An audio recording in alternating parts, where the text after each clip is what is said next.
Sebelum kita membahas lebih lanjut tema kita pada hari ini, yaitu pernikahan dini, saya akan menghadirkan dua bintang tamu, yaitu Bapak Wahyu dan Ibu Rusela. Mereka ini berasal dari keluarga yang sangat sederhana dan menikah pada usia yang sangat muda. Kita sambut Bapak Wahyu dan Ibu Rusela.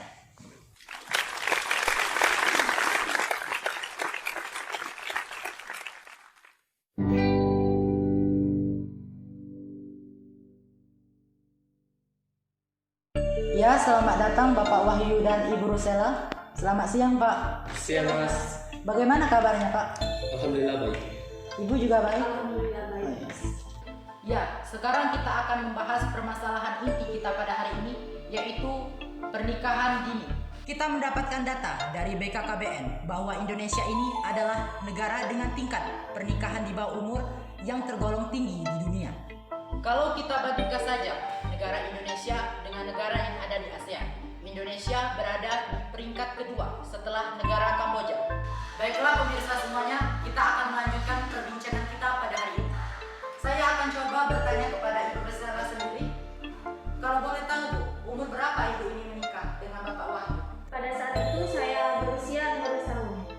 Sekitar 2017-an. Kalau Bapak Wahyu sendiri itu umur berapa, Bu Rusela? Sedangkan suami saya pada saat itu berusia 16 tahun, Mas. Oh iya. Selanjutnya saya akan bertanya kepada suaminya Ibu Rusela, yaitu Bapak Wahyu. Apa sih Pak penyebab Bapak dan Ibu itu bisa menikah di usia yang sangat muda? Jadi gini, pada waktu itu saya masih di jenjang tingkat SMA dan saya pun masih berpacaran sama dia. Dan tetapi karena faktor lingkungan, saya pun terjerumus ke dalam hal-hal yang tidak biasa dan akhirnya saya dan dia pun melakukan hal-hal yang di luar batas wajar. Oh, jadi salah satu faktor yang menyebabkan Ibu Rusela dan Bapak Wahyu ini menikah di usia muda itu karena faktor lingkungan, Pak ya? Ya, Mas. Oh, jadi begitu ya Pak ceritanya. Lalu kalau menurut Ibu Rusela sendiri, apa Bu pendapat Ibu tentang pernikahan di usia yang muda? Ya, nikah di usia muda berarti yang di usia muda. Kalau dari orang tua Bapak Wahyu sendiri, apakah ada masalah Pak terkait pernikahan di usia muda ini? Ya, kalau orang tua sih pastinya sangat kecewa. Tetapi karena kami sudah melakukan hal-hal yang di luar batas wajar, ya terpaksa kami pun harus menikah di usia dini. Lalu saya ingin bertanya lagi kepada Ibu Rusela, apakah Ibu ada penyesalan Bu karena menikah dengan Bapak Wahyu ini? Kalau penyesalan sih, Mas, pasti ada ya. Yang pertama itu membuat orang tua kecewa. Yang kedua pastinya hamil di luar nikah. Yang ketiga, pendidikan yang harusnya masih ditempuh harus terputus. Yang keempat, harus kehilangan bayi yang dikandung. Oh, jadi pada saat Ibu mengandung bayi Ibu itu, Ibu mengalami keguguran ya Bu? Kalau boleh tahu nih Bu, faktor apa yang menyebabkan bayi yang Ibu kandung itu keguguran? Iya, Mas, jadi faktornya itu yang pertama kematangan usia untuk mengandung. Yang kedua itu stres, dan yang terakhir itu faktor ekonominya. Baiklah pemirsa semuanya, selanjutnya kita akan menghadirkan bintang tamu kita yang kedua, yaitu Ibu Destia. Beliau merupakan psikolog pernikahan. Kita sambut Ibu Destia.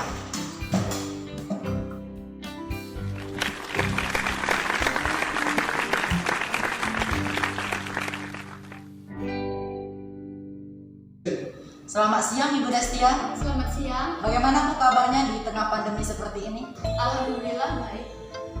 Iya Ibu Destia, di samping Ibu ini ada sepasang suami istri Bu yang melakukan pernikahan pada usia sangat muda Bu.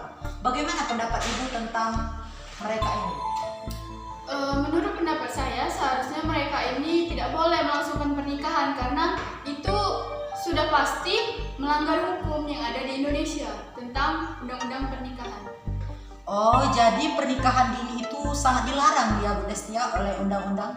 Ya, apalagi di Indonesia itu sangat-sangat dilarang. Lalu saya ingin bertanya kepada Bapak Wahyu dan Ibu Rusela, pada saat kalian berdua itu melakukan pernikahan dini, apakah ada teguran dari pihak yang berwenang? Kalau teguran sih nggak ada sih, Mas. Soalnya kami menikah secara agama. Oh, jadi gitu ya Pak. Lalu saya ingin bertanya lagi kepada psikolog pernikahan, Ibu Destia. Faktor-faktor yang menyebabkan terjadinya pernikahan dini itu apa, Bu? Jadi Mas, beberapa faktor yang mempengaruhi pernikahan dini itu diantaranya faktor pendidikan, ekonomi, pergaulan bebas, media massa, adat istiadat, dan faktor orang tua atau keluarga.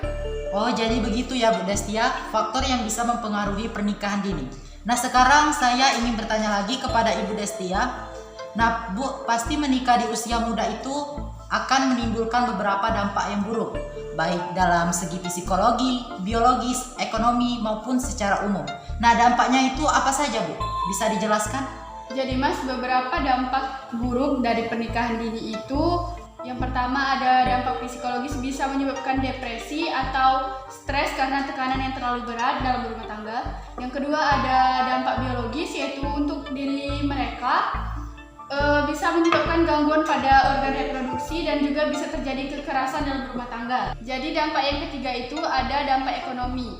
Tentu saja pelaku pernikahan dini taraf pendidikan mereka rendah sehingga taraf ekonomi mereka pun mengikuti taraf pendidikan karena mereka tidak bisa mendapat pekerjaan yang layak. Dan terakhir, dampak secara umum, mereka tentu saja sudah melanggar undang-undang pernikahan tentunya yang ada di Indonesia. Terima kasih Ibu Destia atas informasinya. Selanjutnya kita kembali kepada Bapak Wahyu dan Ibu Rosela, tapi kali ini saya ingin bertanya kepada Ibu Rosela. Apakah dampak-dampak yang disebutkan oleh Ibu Destia tadi terjadi, Ibu, pada keluarga Ibu? Kalau dalam berumah tangga sih Mas pasti terjadi, tapi kami menyikapinya dengan lebih dewasa dan menjadikannya pelajaran. Oh gitu ya, Bu. Nah, selanjutnya pemirsa kita akan mendengarkan informasi yang akan diberikan oleh Ibu Destia selaku psikolog pernikahan, yaitu materi tentang syarat-syarat yang harus dipenuhi dalam perkawinan yang ideal. Kepada Ibu Destia dipersilakan, Bu. Baiklah Mas, langsung saya jawab. Jadi untuk menjadikan sebuah pernikahan menjadi pernikahan yang ideal ada 6 syarat utama. Yang pertama yaitu ada aspek biologis, meliputi usia. Untuk laki-laki itu minimal 25 tahun dan perempuan 21 tahun. Yang kedua meliputi fisik, yaitu sudah balik atau dewasa. Yang kedua ada aspek psikologi, yaitu kepribadian yang sudah cukup matang dan matangnya emosi. Yang ketiga aspek pendidikan. Pendidikan mempelai haruslah sudah cukup karena akan mempengaruhi pola pikir mereka. Yang keempat ada aspek agama. Tentunya sebelum menikah kita harus memiliki pasangan yang agamanya sama dengan kita. Yang kelima ada aspek sosial, yaitu latar belakang keluarganya, bagaimana adat istiadatnya, bagaimana pergaulannya. Dan yang terakhir ada aspek ekonomi, yaitu tentunya sebelum kita menikah, kita harus sudah memikirkan bagaimana perekonomian kita ke depannya.